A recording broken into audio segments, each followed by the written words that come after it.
go back to work and back to school and back to universities, and they bear the difficulties and bear it as a badge of honor.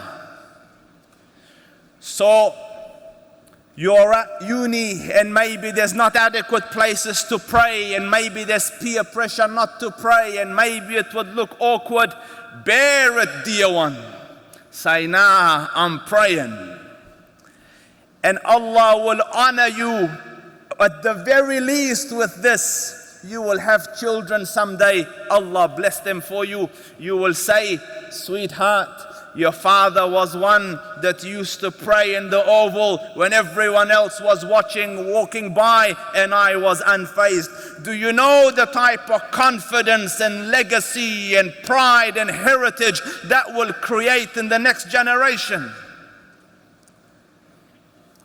And for you, my sister, who you don the scarf and the hijab, and maybe people will look, and maybe you will feel uncomfortable, and maybe you will get the stares and the daggers, and maybe there'll be a comment here and there.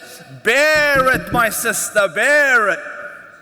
Bear it as a badge of honor, so a time will come that the next generation can say, and your little one can say, in the whole of this institution and in this work and in this school and in this university, mine was a mum that was fully covered.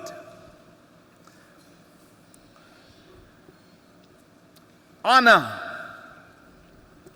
And then imagine the standards you have set for that young child, and the projectile you have set for that child, and the direction you have set for that child. Allah honor you and your children, Ya Rab.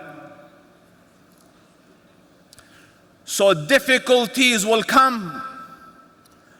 When it comes, I don't want you to flinch from it.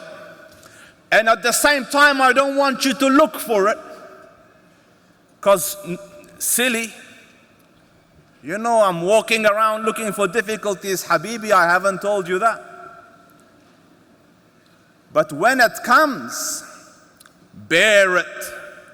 Conscious that Allah Rabbul Izzah watches, and Allah Rabbul Izzah rewards. Allah honor you, Allah elevate you, Allah guide you, Allah guard you. For your time and patience, I thank you. May the one above the heavens guide and guard you. Wassalamu alaikum wa rahmatullahi ta'ala wa barakatuh.